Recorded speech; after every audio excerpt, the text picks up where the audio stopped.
Om Shanti.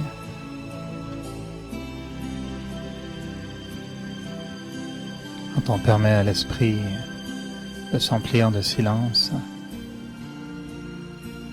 on transforme la conscience. On dit que l'essentiel est invisible pour les yeux et qu'on ne voit qu'avec le cœur.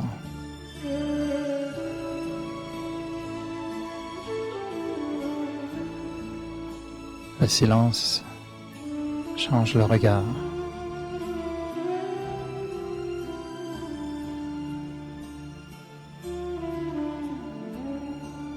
Et si je vois la situation du monde,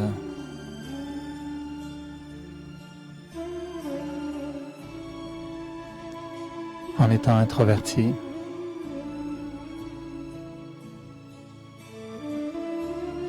je peux élever ma conscience et voir le monde différemment.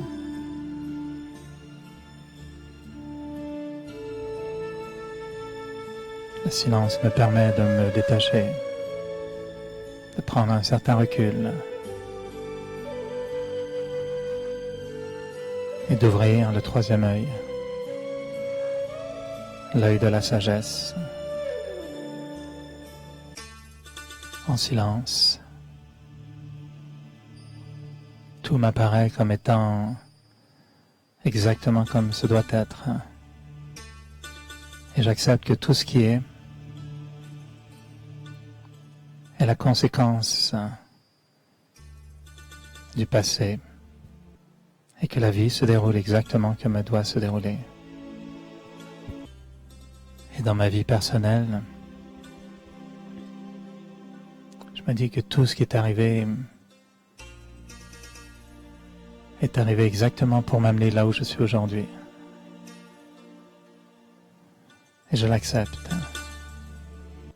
Et je sais que je ne peux pas faire marche arrière.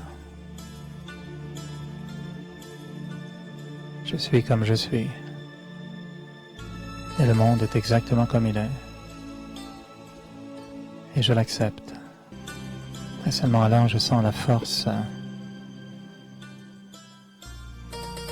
de déployer mes ailes d'espoir, de voir que je peux toujours grandir, je peux toujours m'élever davantage, et quel que soit l'état du monde, je peux y apporter un peu plus de lumière. Et pour ça, ma conscience doit être lumière. Les ailes de l'âme me permettent d'élever ma conscience. C'est comme lorsqu'on regarde la surface de la Terre vue de l'espace. Tout paraît si petit. Alors je me dis que je suis une âme.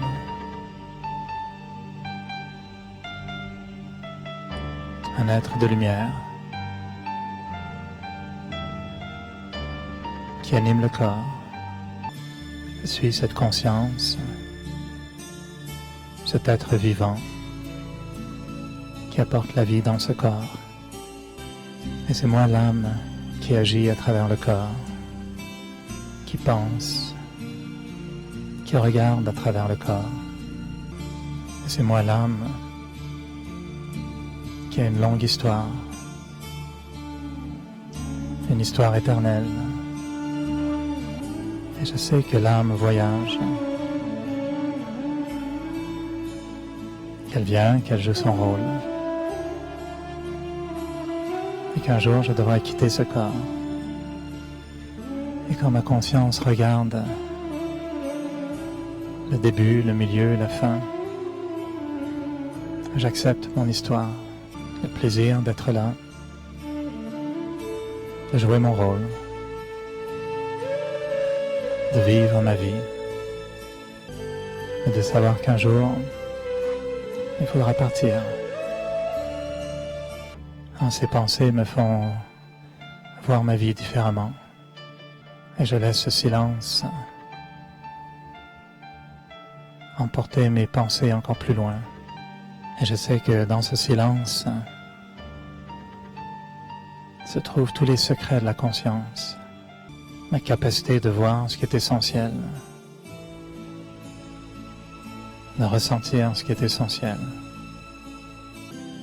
Et toutes les petites choses futiles, toutes les inquiétudes, toutes les préoccupations mondaines s'effacent naturellement. Je déploie les ailes de l'âme et je laisse l'espoir m'emporter. Et je souris dans le bonheur. Je suis libre. Et ma conscience s'élève.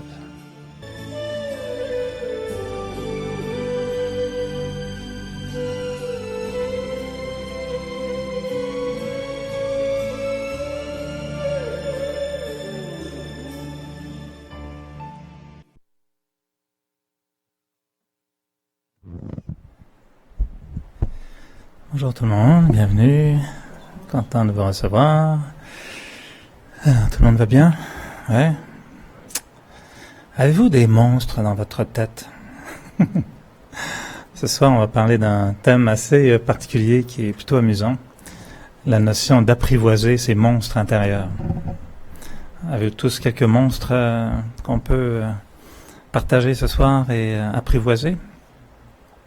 Vous êtes libre, tout est beau, il n'y a pas aucune noirceur, aucune obscurité, aucun ennemi connu à l'intérieur. J'ai une sœur marionnettiste et très talentueuse, très originale. Et je me souviens, il y a très longtemps, d'avoir été les voir en France et le trajet avait été assez compliqué et elle jouait, faisait une de ses représentations, petite ville dans le nord de la France. Alors, il fallait arriver en avion, prendre le train, arriver à temps pour le spectacle. J'ai un peu sonné quand même en arrivant, juste pour être à l'heure et au spectacle à l'autre bout du monde. Et son spectacle s'intitulait, j'ai oublié les détails, mais quelque chose comme un monstre dans mon placard. Et c'était pour les petits bambins. Et ma sœur fait des spectacles de marionnettes complètement à l'antithèse des guignols, puis des trucs premier degré, grossiers, enfin très exagérés sur le bonheur, où on parle aux enfants comme c'était tous des débiles mentaux, là, des fois. Gna, gna, gna, gna, non. Là, c'est des trucs assez profonds et là, dans ce cas-là, qui terrorisait complètement les pauvres petits gamins.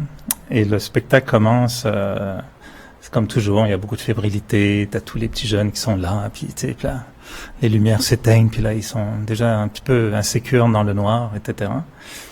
Et la pièce commence avec un petit garçon qui va se coucher. Donc, il arrive dans sa chambre, puis une petite musique, et puis il s'installe dans son lit, etc. Puis il ferme la lumière, puis tout est noir, puis il se passe rien. D'un coup, la porte de son placard grince, puis elle commence à s'entrouvrir.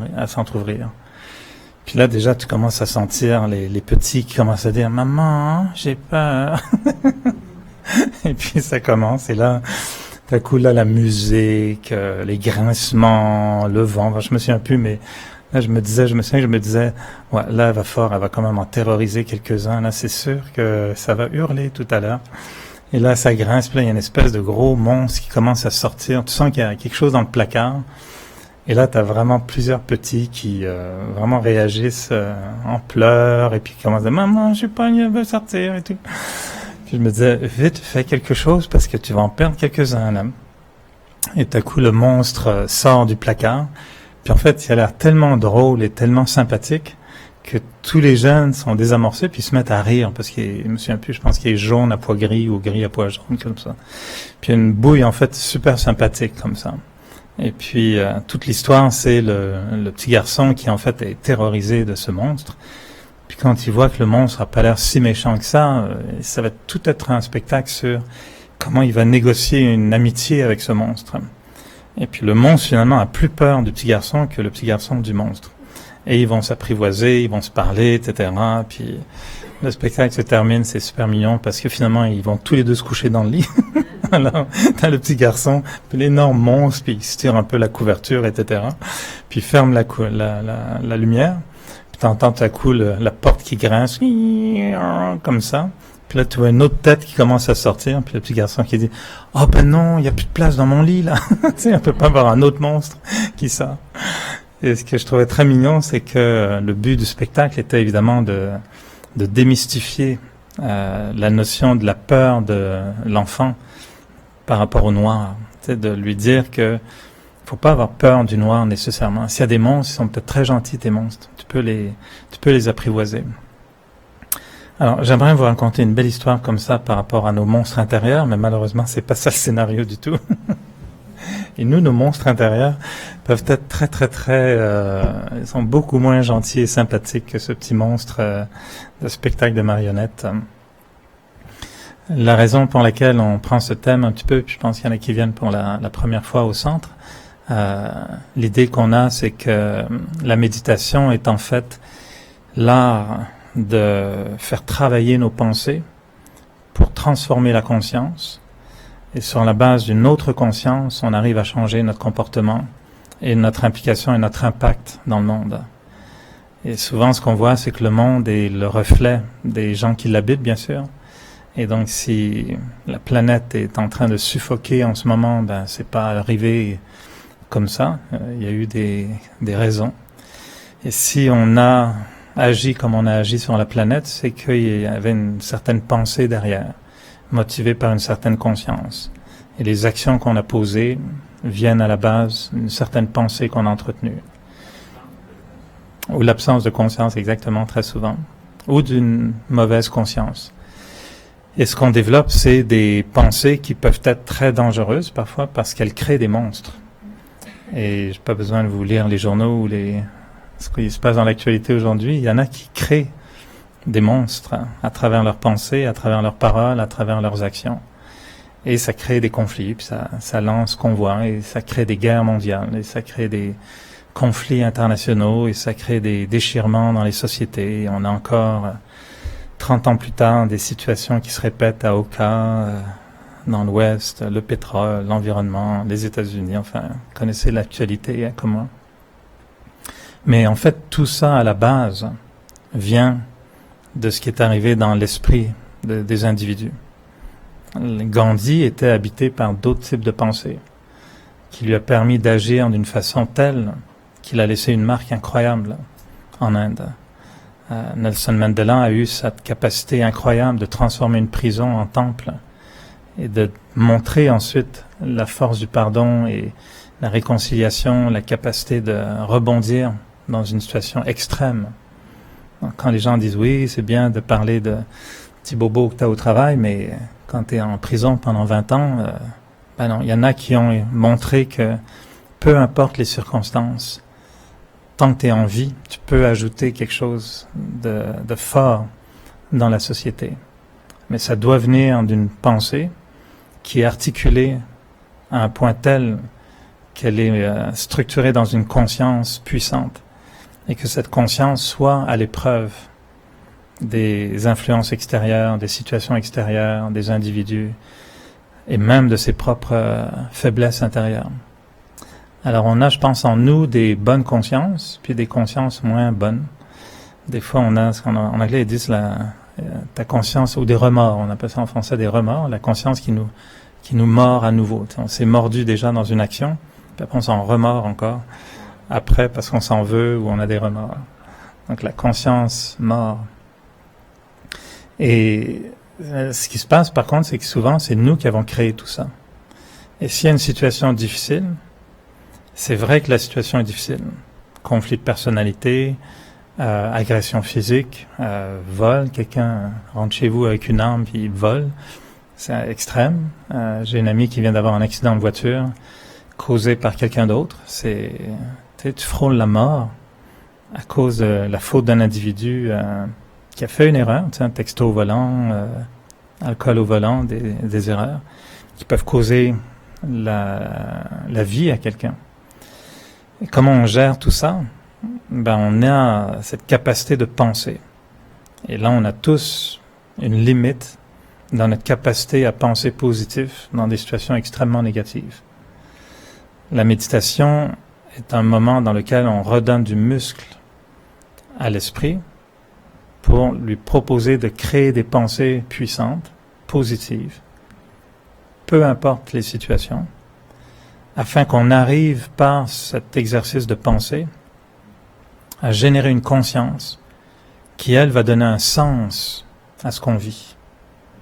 Parce qu'on ne veut pas se laver le cerveau bêtement. On veut se laver le cerveau intelligemment, avec une bonne motivation et avec les bons moyens.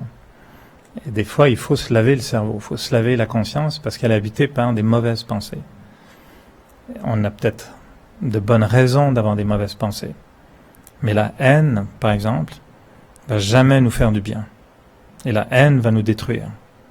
Peut-être qu'elle est justifiée, mais on ne va pas en profiter. La colère, quoi qu'on en dise, et qu'on en a discuté la semaine dernière, il n'y a pas de sainte colère. Ça, c'est une invention pour échapper à la prison. Là. C'est juste que ça n'existe pas, la sainte colère. La colère détruit, la colère brûle, la colère nous fait mal. On n'est pas heureux. Moi, j'ai jamais vu quelqu'un en colère sourire, puis émaner une certaine douceur. Ça, j'ai pas trop vu ça encore. Je sais pas si vous avez déjà vu ça, mais c'est pas compatible. La colère, elle peut être violente. Puis elle est violente envers soi-même, elle est violente envers les autres. Il y a beaucoup de forces comme ça qui peuvent, la violence mentale, physique, verbale, est jamais très bénéfique. Alors ça, c'est les monstres dont on va parler.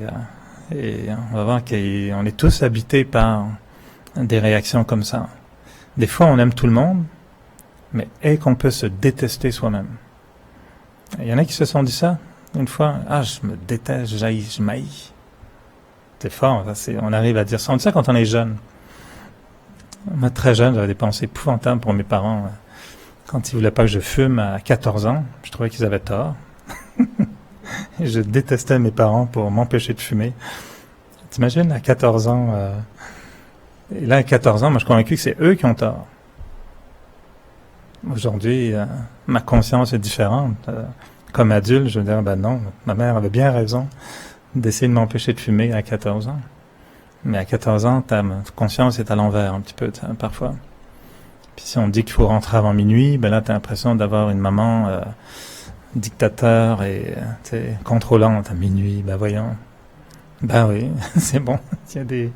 Alors, ça pour dire c'est très subjectif ce qui se passe, mais ça change. Nos consciences changent.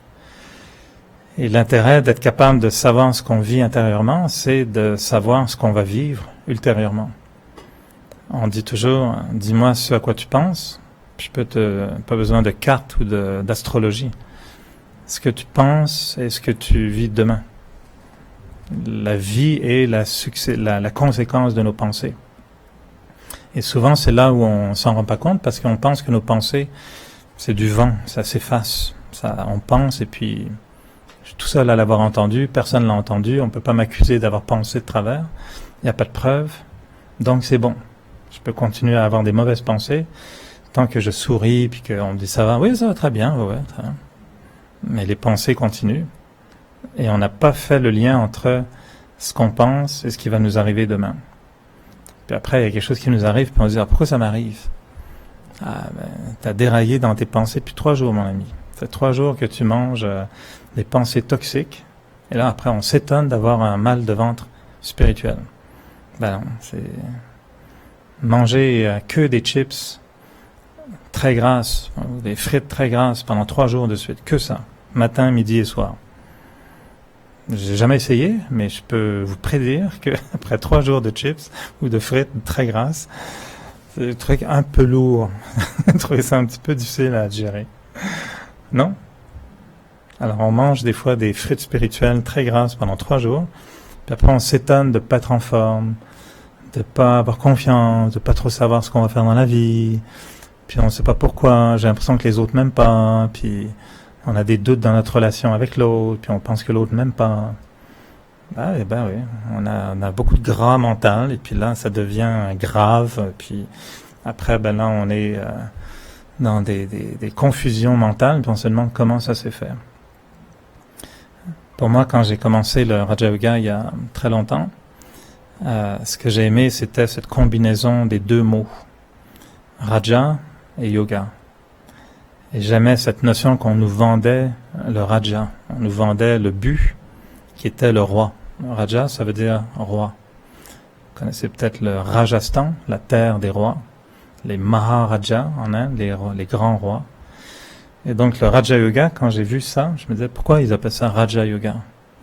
Puis on me disait, tu vas devenir un roi. Puis moi, je disais, c'est pas pire. Je voulais en fait devenir baron, mais là, on me proposait roi, c'est encore mieux, tu sais. On avait un baron ami dans la famille. Et le Raja, pour moi, c'était inconsciemment la soif de retrouver le contrôle sur moi-même. Parce que je savais que je n'avais pas le contrôle sur moi-même. J'avais des espoirs d'être une bonne personne. Je critiquais tout le monde. Ça, j'étais très très bon là-dedans. J'étais expert, professionnel, je pense même, dans la critique. Et je pouvais tout voir le mal dans tout. Les profs, les parents, les voisins, les amis, tout le monde. Ça, j'étais très doué là-dedans. Tenue vestimentaire. Un quart de seconde, je te disais si tes souliers marchaient avec le reste. Je voyais toujours tout ce qui était mauvais, faux, différent, et je jugeais. Mais extérieurement, j'étais poli, j'étais convenable. Mais intérieurement, je bouillais souvent. Je voyais le monde n'est pas bon. Quand je voyais l'homme tuer les baleines, moi, ça me déchirait le cœur, ça me révoltait, quoi. J'étais vraiment en colère. Je voyais les forêts se faire raser. J'étais en colère, tu sais, vraiment une rage intérieure. Et je savais que je fais quoi avec ça? Alors les gens disaient, c'est normal, t'as 20 ans. À 20 ans, on est tous comme ça. Aujourd'hui, il y en a qui mettent des bombes, par contre. Là, c'est un peu loin comme expression de leur colère. Et ensuite, je me suis rendu compte, une fois que j'étais amoureux, puis j'étais avec quelqu'un, puis tout en étant en amour avec une personne, croyant que c'est la personne pour le reste de ma vie, je voyais ma tête faire ça, comme ça, en marchant, en me disant, c'est beau, c'est bien celle-là aussi. Puis après, je me disais, t'es malade. Pourquoi tu peux être attiré par quelqu'un d'autre quand t'es avec quelqu'un? Tu vas pas tenir longtemps, là, dans la relation. Et en France, on regardait beaucoup de films où c'était normal d'avoir un amant, une maîtresse, ça fait partie des films. Les femmes entre elles se demandent comment vont leurs amants, puis les amants entre eux se demandent comment vont leurs maîtresses.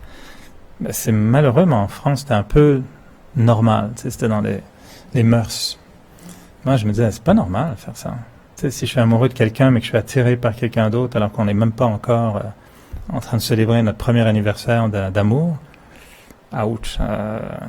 Alors, je vais un peu loin là, dans les confessions thérapeutiques communes, mais c'est bon, ça me fait du bien. Hein, je me fais beaucoup de bien à raconter tout ça. Mais ce que je veux dire, c'est que j'étais conscient que il y avait quelque chose, il y avait des monstres. Voilà, exactement. Merci Pierre. Il y avait voilà, faut le dire, il y avait des monstres. Il y avait des monstres. Les colères que j'ai vécues, elles étaient toutes justifiées dans un sens. Mais le jour où tu es coude à coude avec ton père, les deux, un poing levé, prêts à se frapper, là, tu te dis peut-être le monstre il est plus normal. Il est trop... il peut faire mal, ce monstre-là. Puis après, bon, ça c'est des monstres physiques expressifs, mais après c'est la perte de confiance en soi. D'avoir des moments dans lesquels tu te demandes si tu vas encore vivre, que tu te demandes mais à quoi est-ce bon, pourquoi, qu'est-ce que je fais là, puis c'est trop compliqué. Jamais ça marchera. Tu te dis que les relations vont toujours être compliquées. L'école, c'est pénible. L'université, on n'y arrivera jamais. Ça, c'est un monstre aussi de découragement. Il y a ça aussi. Le doute en soi. Le peu d'estime qu'on peut avoir pour soi-même. Alors, je veux pas me projeter comme étant vraiment monstrueux. Disant, oh bon, il a bien fait de faire du Raja Yoga, lui. Hein. Heureusement qu'il a commencé jeune. Mais jamais ça, hein? J'étais au bon endroit, ouais. Il fallait que j'aille à l'hôpital. Ouais. Il fallait vraiment que j'aille à l'hôpital. Et dire au médecin, c'est quoi votre problème? Ben, j'ai beaucoup de monstres. J'ai beaucoup de monstres, je sais pas quoi faire avec. Puis ils prennent beaucoup de place. Ils parlent tout le temps. Puis ils me rendent un peu fou, là, quand même. Mais je suis pas monstrueux, parce que j'avais l'art de paraître. Tu sais, je savais comment m'habiller, me coiffer, sourire, être poli, comment ça va super bien. Intérieurement, c'est pas que j'étais pas très heureux, mais je savais que j'étais pas du tout là où l'homme doit être, où l'être humain doit être. Et je voyais la société, puis je me disais, c'est pareil, c'est épouvantable ce qu'on fait. Les politiciens sont vraiment nuls, quoi. Puis les choix qu'on fait dans la vie, on a tout faux. L'exploitation à outrance de la matière, des terres agricoles, tu sais, je me disais, ouais, on est complètement malade. Mais j'avais pas de solution. Puis je pouvais rien apporter de plus que de la critique et de lamentation, puis des monstres. puis de multiplier les monstres parce qu'ils se portent très bien les uns avec les autres, puis font plein de bébés, alors là c'est compliqué. Les bébés monstres. Donc est venu le Raja Yoga. Et moi ce mot Raja, inconsciemment a voulu dire, est-ce que tu as envie de reprendre le contrôle sur qui tu es? Est-ce que tu as envie de redevenir souverain de ce qui se passe en toi? Et je savais qu'il y avait émotion, pensée, relation, interaction, courage, capacité, compétence, etc., etc. Et je me disais, ouais, il y a une reconstruction importante à faire. Et le yoga, au départ, on ne comprend pas du tout ce que c'est. On pense que c'est un exercice physique. On dit méditation, ah, c'est bien, c'est à la mode, on fait de la méditation, mais personne ne sait vraiment ce que c'est que méditer, donc on s'assoit, puis on attend que, poup, il y a un éclair où il se passe quelque chose. Mais quand j'ai compris que le yoga, c'était en fait de retourner dans une connexion qui permet d'atteindre l'énergie dont j'ai besoin pour me recharger, ben là j'ai compris que les deux vont ensemble. Je peux pas être roi, je peux pas m'affirmer roi aujourd'hui, puis les gens vont dire, oui, mais t'as encore tous tes monstres là. Tu peux pas t'affirmer roi et être possédé par les mêmes monstres qu'avant. Donc il faut faire quelque chose avec ces monstres-là. Et pour ça, je savais que j'avais besoin d'une énergie autre que la mienne, parce que la mienne ne marchait pas de toute façon. J'avais beau lire, j'avais beau me révolter, j'avais beau m'engager, j'avais beau intellectuellement argumenter pour justifier mes raisons, etc. Ça me rendait pas heureux. Et donc j'ai compris que le yoga, c'était d'aller puiser dans une source mystique, dans une source spirituelle, dans une source invisible, dans une source d'espoir infini, une énergie pure qui allait finalement être capable de redonner à l'être, à moi-même, la capacité de petit à petit reprendre le dessus sur mon monde intérieur. Et c'est là au départ où j'ai pensé que j'allais les tuer tous, mes monstres. C'est qu'on allait faire un massacre en une nuit, là, qu'on allait régler la question de tout le monde, puis qu'on allait faire un beau massacre en une seule nuit. Et les monstres, ils sont tous morts de rire. Ils ont tous été tordus de rire en disant, tu crois vraiment que toi, la petite yogi en herbe, tu vas avec 3 pensées magiques et 4 heures de méditation sous la ceinture, arriver et nous faire peur. Boy, t'as pas compris. Et dit non, nous on va rester jusqu'à la fin.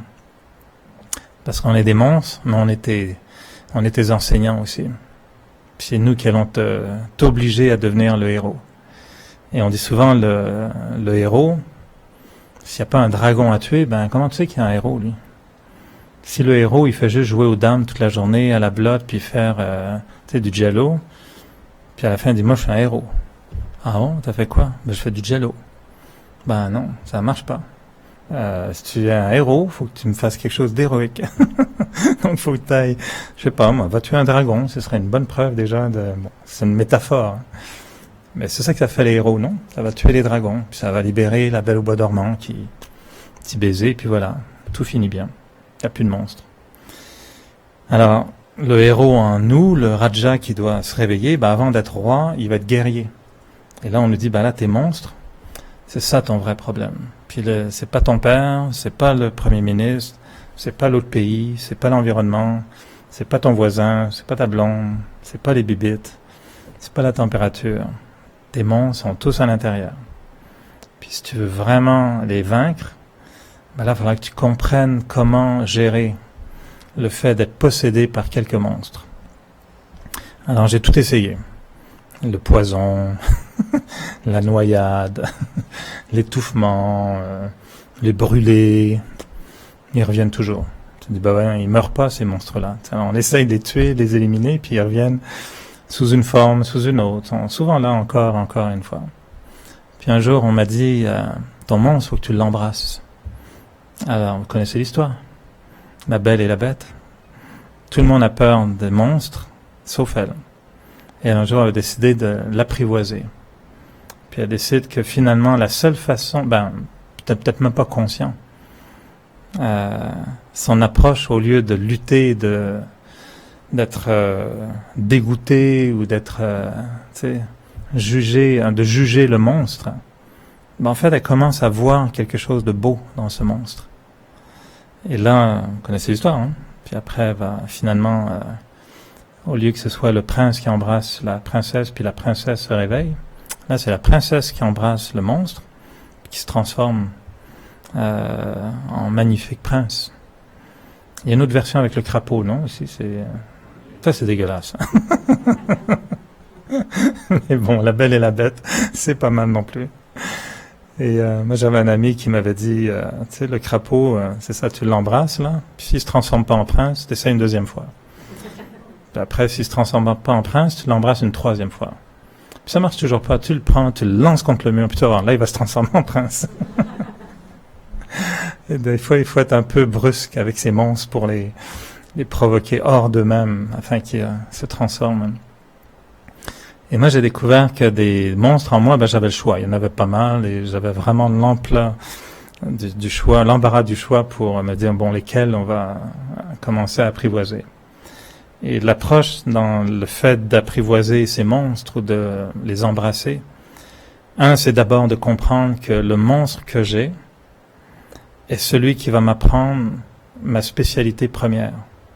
C'est-à-dire que si, par exemple, j'ai le monstre de la colère, très fort en moi, il y a des grandes chances que ma spécialité profonde, cachée, freudiennement inversée, est en fait une paix profonde.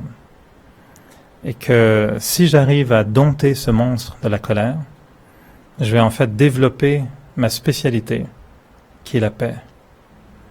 Et cette paix va être plus grande que nature. Mais si je me bats contre le monstre et que je le rejette et que je refuse de faire tout le travail que le monstre m'oblige à faire, je ne redeviendrai jamais cette spécialité de la paix. On va devenir épuisé, on va devenir accablé, on va devenir découragé, on va avoir une paix légumineuse, c'est vraiment amorphe, où tu es en paix parce que tu n'en peux plus de te battre, mais c'est pas une paix profonde. Mais le jour où on comprend que notre colère est notre meilleur professeur, parce que la colère, c'est juste un symptôme. Et notre colère est juste le grondement, le rugissement d'un monstre, mais de se demander, il vient d'où ce rugissement? Puis elle vient d'où ma colère? Et souvent, les gens ont du mal, et moi-même, j'ai trouvé que c'est ça qui était le plus dur, c'est d'aller au-dessous du monstre pour voir qu'est-ce qui se cache derrière le monstre. Et derrière le monstre, comme dans les histoires, des fables, etc., il y a souvent... Qui est là? Vous connaissez qui se cache derrière un monstre? Il y a le prince charmant, mais il y a le prince charmant, le monstre, puis entre les deux, il s'est passé quelque chose pour que le prince soit moins charmant, là. Qu'est-ce qu'il y a derrière le monstre? Il y a le baiser, ça c'est la méthode, ça c'est la petite boîte à surprise. La peur, quelque chose comme ça. Qu'est-ce qu'elle a trouvé, la belle, dans la bête? Souffrance. Beaucoup de souffrance, qui vient de... Souvent c'est un être blessé. L'être a été blessé et sa carapace est devenue un monstre, juste pour cacher une blessure. Et dans tous nos monstres se cache une blessure. Et quand on pense qu'on doit se débarrasser du monstre, ben en fait on accentue la blessure. Parce que le monstre est là pour protéger la blessure. Et moi je me suis battu contre mes monstres à coups de fanatisme, à coups de discipline excessive. Tu vas méditer à 10 heures par jour, puis tu vas le faire, puis moi je vais faire quelque chose de bon, là, la pureté, puis tous les autres qui sont pas comme ça, là, c'est pas pur. Et, tu sais, j'ai essayé de promouvoir la pureté et le non-monstre, comme le font les fanatiques. Honnêtement, je l'ai fait. Tu sais, c'était ma seule façon de comprendre. Quand on m'a dit, il faut être pur, j'ai dit, ok, je vais être pur, puis là, je suis devenu un pur fanatique. Tu sais, c'était vraiment... mes parents ont vraiment dit, là, il y a... devenu un peu intense, le garçon. Là. Ça a pris quelques années, honnêtement, pour que on se calme, puis que les gens me fassent comprendre, les plus aînés qui avaient déjà passé par là, me disent, ça marche pas comme ça. Mettre ton monstre qui pèse 3 tonnes dans une petite boîte à savon, là, ça va pas tenir longtemps. À un moment donné, là, ta boîte à savon, elle va faire pouf! Puis ton monstre, il va être partout. Puis il va être en colère, ça va être pire. Alors, c'est pas une bonne idée d'énerver ton monstre. Il peut pas contenir ton monstre dans une boîte à savon. Ça s'appelle refouler. Il y a plein de gens qui font ça, et quelqu'un me disait récemment que son observation était que dans la spiritualité, ceux qui sont les plus rigides sont ceux qui y tiennent le moins longtemps. Ils disparaissent un jour ou un autre. Au nom de toutes sortes de choses. Ils ne tolèrent pas les autres qui sont moins rigides. Mais eux-mêmes, finalement, finissent par tout briser, les principes. Et ceux qui sont les plus flexibles sont eux qui, finalement, survivent et vivent avec leur monstre. Puis on va y arriver à ça aussi. Alors, le monstre, on peut pas le tuer comme ça, on peut pas le mettre dans une petite boîte. Et peut-être qu'il faut regarder le monstre, puis un jour, lui dire, OK, j'arrête de me battre, d'avoir peur de toi, puis je vais te regarder. Puis moi, si vous avez vu ou lu ces histoires de la Belle et la Bête, elle passe des soirées entières avec lui. Puis elle l'écoute, puis elle écoute son histoire, puis finalement, elle va tomber un peu amoureuse. Pas du monstre, mais de celui qui a été blessé à l'intérieur. Et elle va vouloir se dire, moi, je peux t'enlever ta blessure. Parce que ce qui va enlever ta blessure, c'est très simple. Ça s'appelle l'amour. C'est super simple. Et l'histoire de la Belle et la Bête, c'est que ça. C'est elle qui va finalement donner de l'amour à ce prince ou cet être blessé qui s'est transformé en monstre.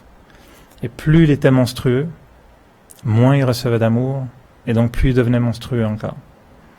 Jusqu'au jour où on réalise que le monstre, ce dont il a besoin pour perdre son allure monstrueuse, c'est l'amour. Et quand on est en réaction à nos défauts, et qu'on se dit, la colère, faudrait que j'élimine ça, c'est pas bon, etc., ben on est en train de dire au monstre qu'il est monstrueux. Puis si on dit au contraire à sa colère, OK, viens, OK, c'est bon, je baisse les armes, qu'est-ce que tu as à me dire? Tu viens d'où, toi? T'es né où, colère? T'es de quelle nationalité? T'es né dans quoi? Qu'est-ce que tu veux me dire? Et quand on commence à donner à la colère de l'amour, en fait, on se donne de l'amour à soi. On arrête de se haïr parce qu'on est en colère.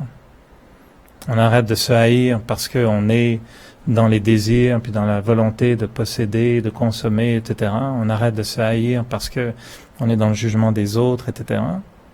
Et si on commence à se donner une goutte d'amour, ce qui veut dire d'avoir une miséricorde pour soi-même, un pardon pour soi-même, une compassion pour soi-même, un non-jugement pour soi-même, on arrive un jour à se dire, je ne suis pas le monstre. Mais on m'avait souvent dit, Eric, t'es en colère, mais tu n'es pas la colère.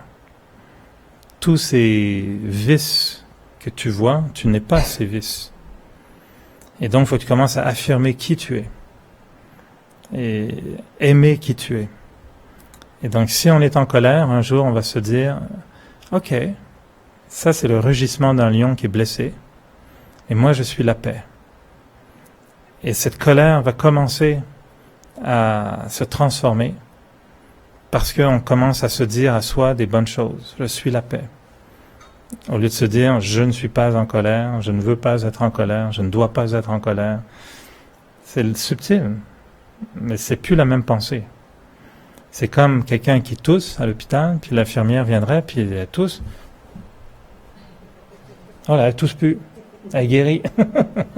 Je pense qu'elle va l'étouffer. Elle va mourir, la personne. Tu peux pas arrêter de faire tousser quelqu'un en mettant ta main dessus. Il faut comprendre d'où ça vient, puis tu donnes des petites dragées, des pilules, des intraveineuses, je sais pas, quelque chose pour qu'elle arrête de tousser à la source. Et nous, c'est un peu pareil. Et au départ, moi, je vous avoue que j'aurais vraiment aimé que mes monstres partent très rapidement.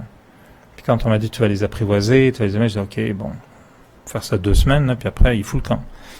Puis là, 10 ans plus tard, 20 ans plus tard, 30 ans plus tard, puis je dis, ben voyons, tu vas manger chez moi comme ça tout le temps, là, tous les soirs. Tu sais, je t'avais juste invité pour le thé, puis t'es resté toute ta vie.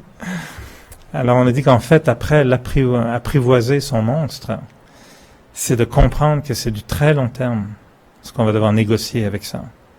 Parce que ces monstres sont devenus monstres, parce qu'ils sont là depuis longtemps. Puis avant d'être monstres, ils étaient des petites bibites. Sauf qu'on les a nourris, ces petites bibites. Puis elles sont devenues énormes bibites. On appelle des monstres. Et donc, en même temps, le monstre, tout en l'apprivoisant, il faut arrêter de le nourrir en monstre. Faut arrêter de nourrir la colère. Faut arrêter de nourrir ses impatiences, ses jugements, etc. Parce que si on essaye de l'apprivoiser, mais en même temps on continue à le nourrir, ça va pas marcher. Et l'expérience que j'ai pour moi, c'est qu'il y a certains monstres qui vont s'éteindre avant d'autres. Et il faut pas être impatient. Et il faut accepter que celui qu'on aimerait peut-être voir partir en premier sera peut-être le dernier à partir.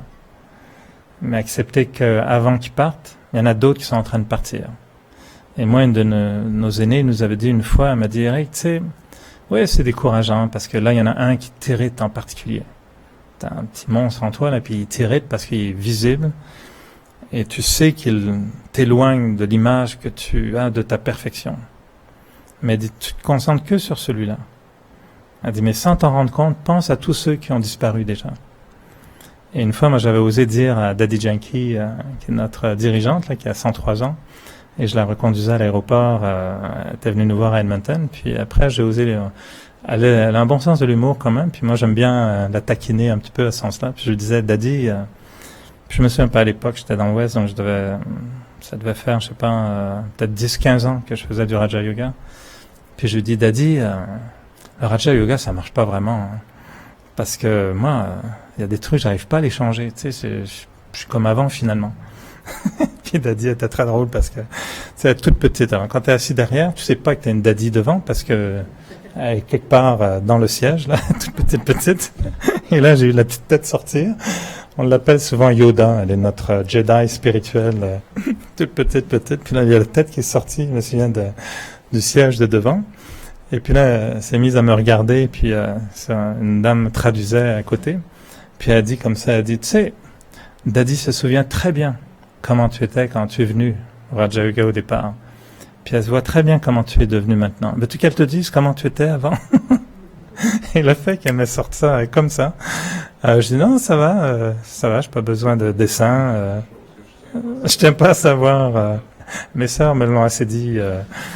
Je crois, non, ok. Puis tout de suite, j'ai vu moi-même des aspects que j'avais en commençant au tout début qui étaient plus là, bien sûr. Et aujourd'hui, je vois que c'est la même chose. Il y a encore des monstres que je trouve tenaces, invincibles. J'ai beau essayer de les apprivoiser, on se griffe de temps en temps et ils me font mal, tu sais, régulièrement encore. Mais récemment, justement, je me disais, tiens, c'est drôle, je viens d'en voir un qui est plus là. Il vient plus du tout. Il est complètement disparu. Et pour moi, c'était le monstre de cette réaction à l'autre sous la forme de rejet, de supériorité. J'admets tout ça, hein, mais c'est pas grave, je suis monstrueux, je le sais, mais je me soigne, au moins, c'est bon. Mais il y avait ce côté un peu où si quelqu'un me plaisait pas, ben ma réaction était souvent de juger, de critiquer. Honnêtement, je pense de me mettre supérieur à l'autre. En disant, ah, il est comme ça, il est nul, pas capable. C'est toujours une espèce de jugement condescendant un petit peu. Puis honnêtement, aujourd'hui, je regardais, je me disais, tiens, c'est drôle, j'ai plus ça du tout. Et je disais à des amis récemment que j'avais commencé à pratiquer la notion. Moi, je pense que vraiment, honnêtement, je peux dire maintenant, je commence à aimer pas mal tout le monde. Il y a plus rien qui vient me chercher trop. J'ai eu un petit test récemment au travail. Ça a duré 4-5 jours, ça y est, c'est réglé. Je me dis, waouh, super, 100%.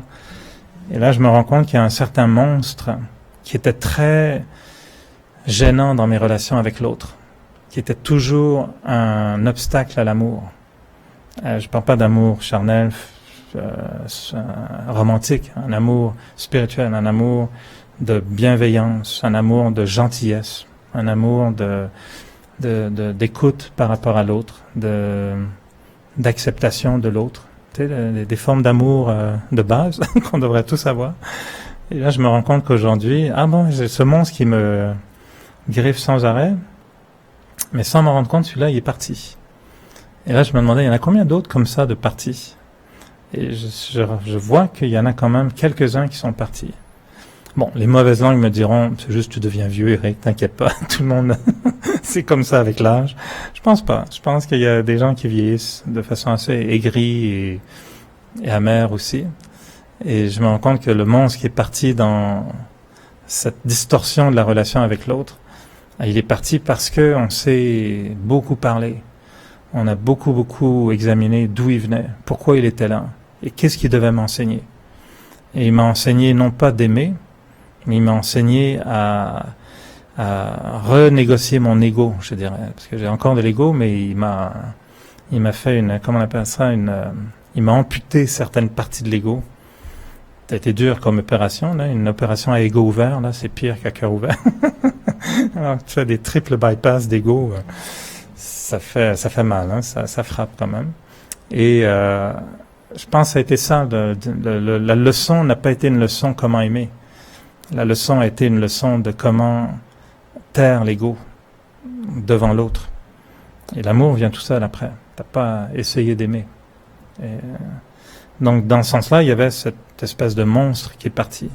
Mais il a mis beaucoup de temps à partir. Sauf qu'aujourd'hui, si je pense à ce que j'étais dans l'expression de cette négativité, je m'en veux pas, je trouve pas ça monstrueux, je l'ai accepté et je le laissais partir en me disant bon tu m'as vraiment amené beaucoup plus loin.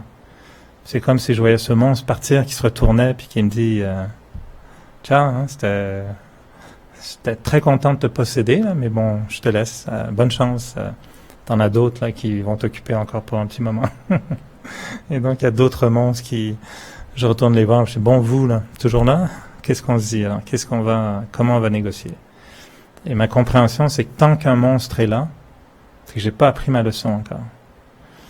Je sais que je parle de monstre, je sais pas si vous êtes en train de faire le parallèle avec vos monstres à vous, ou vos traits de personnalité. On peut appeler ça un monstre, on peut appeler ça aussi un trait de personnalité. On peut appeler ça une habitude. On peut appeler ça une habitude consciente ou inconsciente. Il y a beaucoup de monstres inconscients. Il y a des gens, par exemple, qui contrôlent la colère. C'est un vaste domaine. Il y a des gens qui contrôlent par la colère. Il y a des gens qui s'autodétruisent par la colère. Leur colère est dirigée vers l'intérieur. Ils bouent intérieurement. Très frustrés. Ils ont beaucoup de boutons, souvent, qui explosent physiquement. C'est vraiment, ils ont une colère intérieure très forte. D'autres expriment cette colère et créent beaucoup de violence, ou contrôlent les relations, abusent dans les relations, au travail, dirigent une entreprise ou un pays par la colère. Ça, des fois, c'est inconscient. Les gens ne s'en rendent pas compte.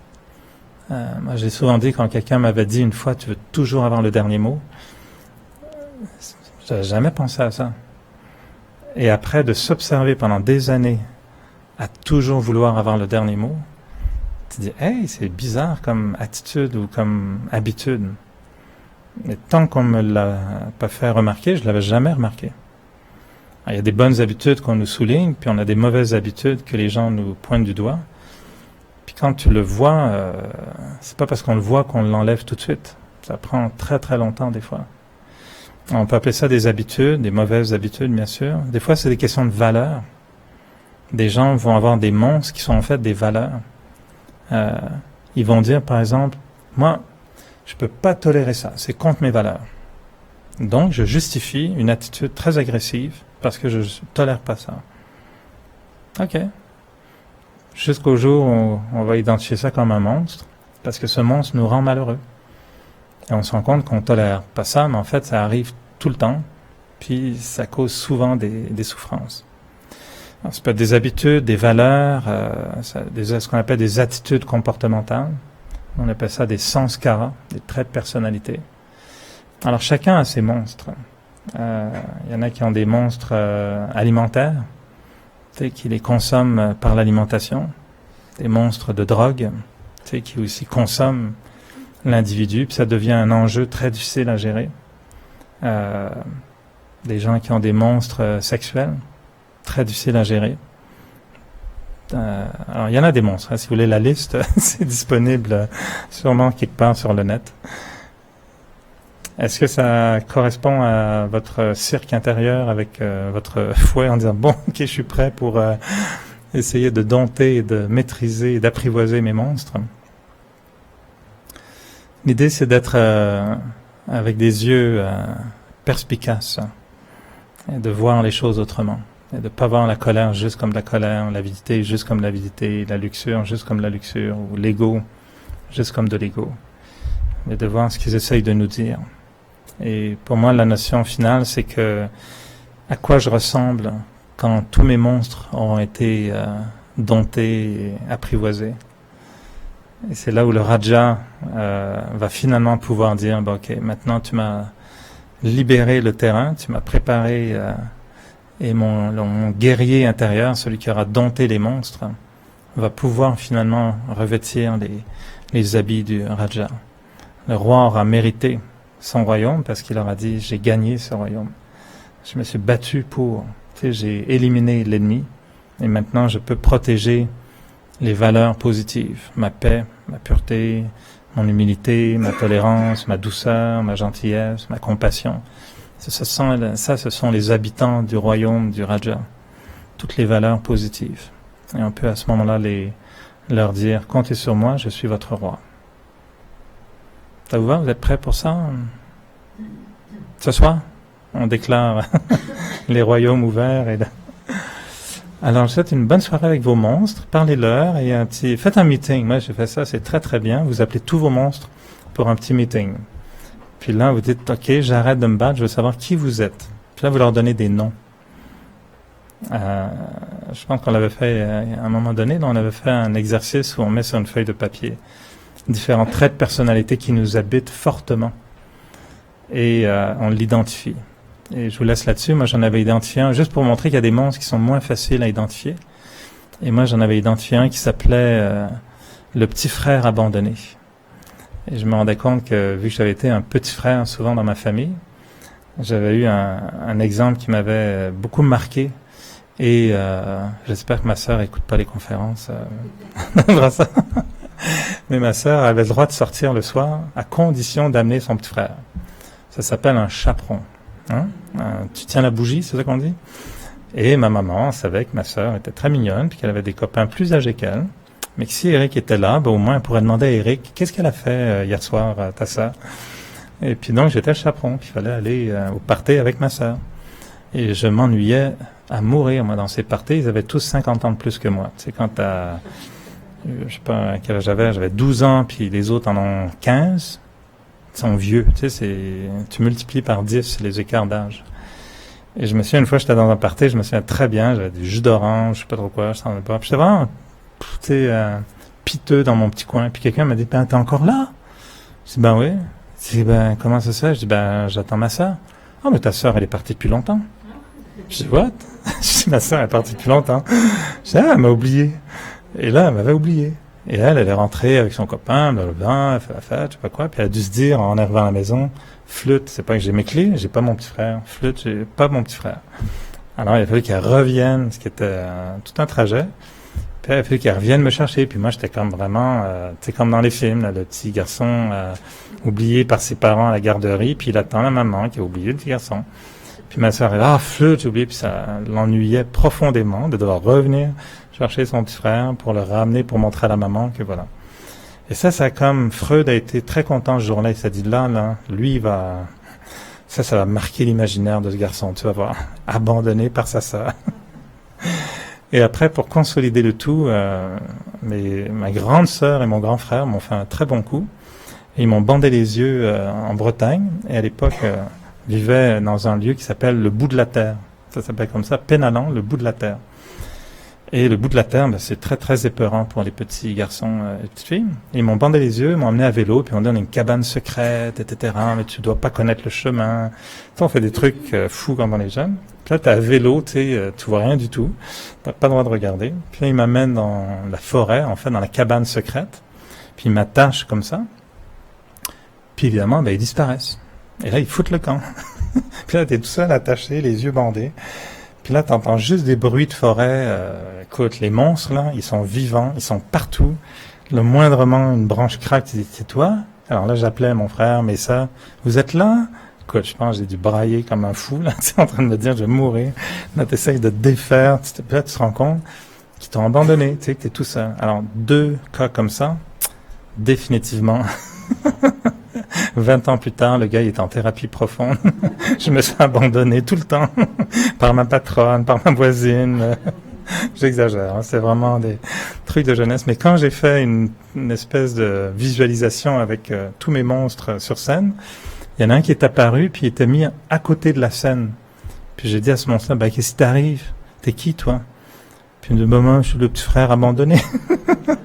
Et je me suis rendu compte que, je dis ça, mais juste pour que vous cherchiez le vôtre. Où est-ce qu'il est? Es-tu tombé de la scène? Es-tu sur le toit? Es-tu parti ailleurs? On a tous des identités comme ça, créées quelque part dans la jeunesse, qui ont évolué, mais qui font partie de notre personnalité. Et moi, je me suis rendu compte que je suis né dans une organisation de femmes, mes sœurs, et souvent, j'avais le sentiment qu'elles sont toutes plus aînées que moi, puis que j'ai pas ma place, puis que j'ai dû surmonter beaucoup ce syndrome de complexe d'infériorité, de sentir que ils vont m'abandonner, je suis pas digne, je suis pas à la hauteur, je mérite pas, ouais, c'est les grandes, elles vont être ensemble. Puis honnêtement, j'ai dû un jour comprendre dans ma spiritualité que j'avais un gros effort à faire. Et j'avais de l'ego, mais là, il y avait un trou. Et j'ai beau avoir un gros ego français, un gros ego intellectuel ou peu importe comment il est, masculin aussi, by the way. Mais il y avait en même temps ce gros trou du petit frère abandonné qui faisait qu'il y avait une énorme perte de confiance, de non-valorisation de soi, etc., etc.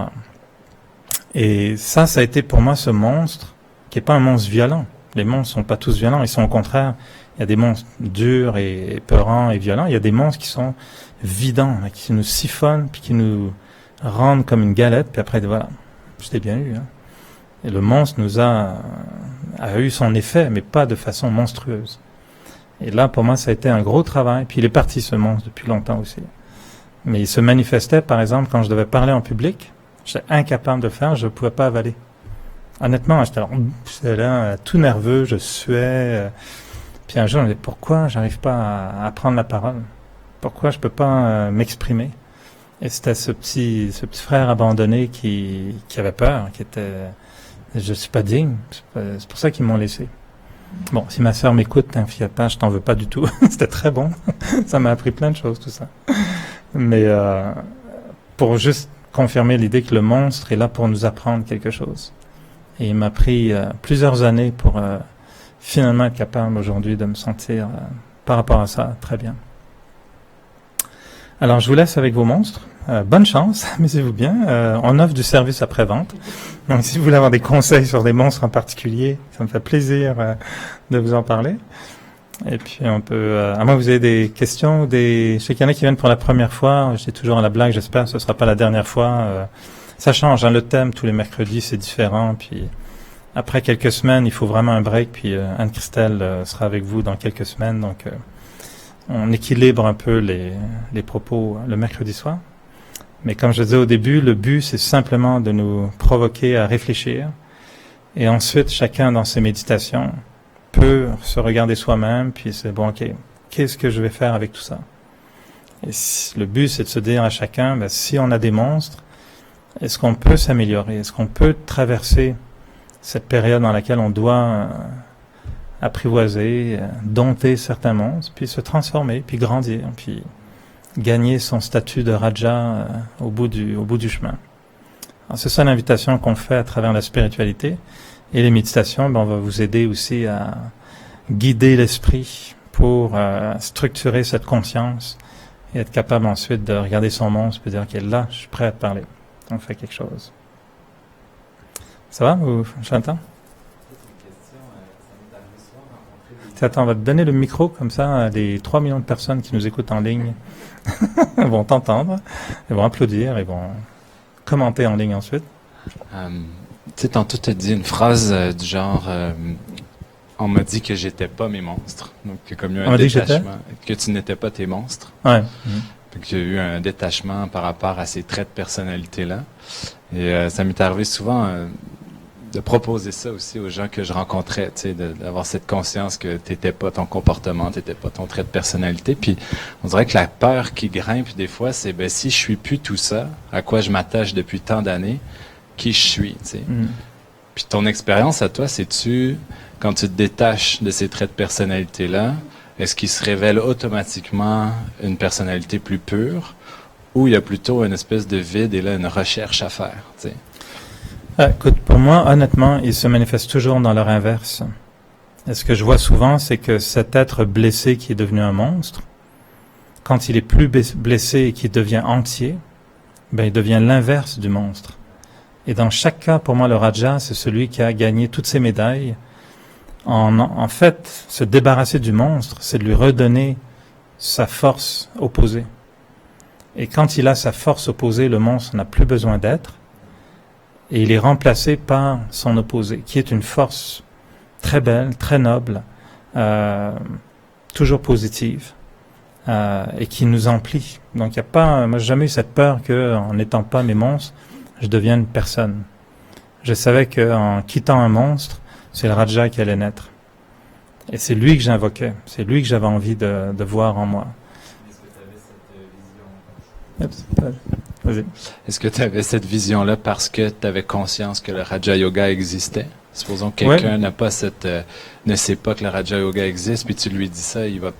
Moi, c'est ça la réaction en fait que j'ai engendrée, c'est ben là, si je suis plus ça, je suis qui, tu sais. Puis ça faisait plus peur d'être rien que d'être les monstres, donc le choix c'était de rester les monstres. Tu sais. Donc il faut bien dire aux enseignants qui disent aux autres qu'ils ne sont pas les monstres, qu'ils continuent de parler un petit peu après pour leur dire qu'est-ce qu'ils seront s'ils sont pas les monstres. Mais c'est vrai que sans le Raja Yoga, je sais pas comment, ben d'abord je n'étais même pas rendu là, j'aurais pas été capable de comprendre c'est quoi les monstres.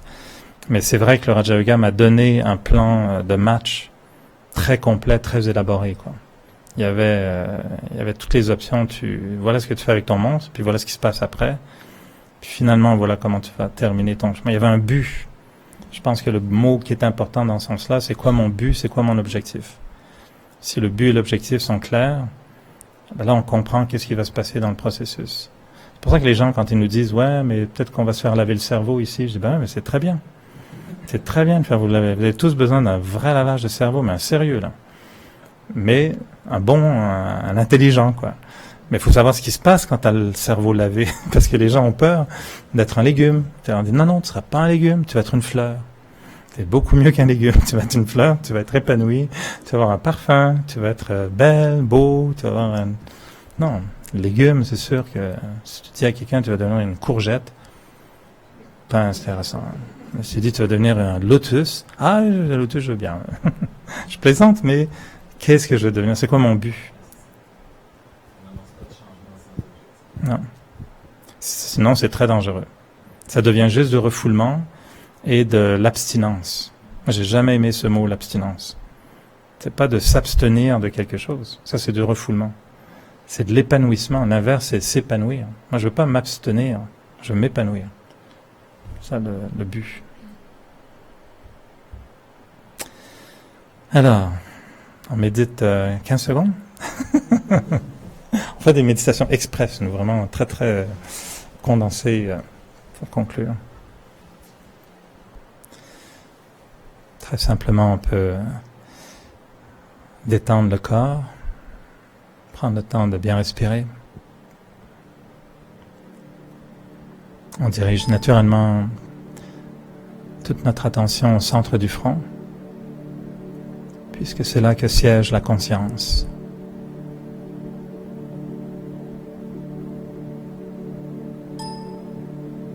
Et être conscient de soi, être conscient de qui je suis.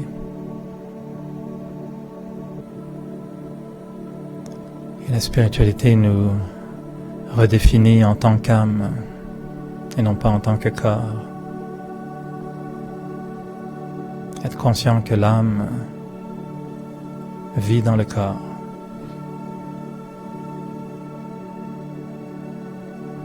Et que l'âme à l'origine est une énergie de paix, de bonheur et d'amour.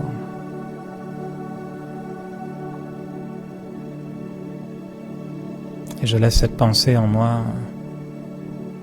éveiller l'expérience que je suis réellement un être qui émane la paix, le bonheur et l'amour. parce que ce sont mes valeurs naturelles. Et je sais que quand la paix, le bonheur et l'amour prennent possession de mes pensées, de mes sentiments, alors ils s'exprimeront naturellement dans mes paroles et mes actions. Et dans ce moment de silence, c'est comme si je faisais naître des pensées emplies de paix, de bonheur et d'amour. Et ces pensées, tout naturellement, trouveront leur chemin pour devenir des paroles et des actions. Je laisse mon esprit faire naître ces pensées de paix, d'amour et de bonheur. Des pensées qui sont comme des fleurs qui s'ouvrent et qui répandent leur parfum, qui se propagent. Mes pensées s'ouvrent et libèrent la paix qui se propage. Alors, merci de votre écoute, votre présence. Et comme toujours, on a les dimanches soirs, les oasis de paix. Ces heures de méditation vraiment très agréables. Alors, toutes et tous les bienvenus. Si ceux qui viennent pour la première fois, vous avez des questions à la réception, on peut vous parler des cours, de ce qui se fait au centre. Et puis, bien, bonne semaine avec vos monstres. Et j'ai l'impression que tout le monde part avec, tu sais, comme on a tous des chiens en laisse, là, on va tous partir avec tous nos monstres en laisse. Tout le monde est prêt. Alors, bonne semaine, à très bientôt. Om Shanti.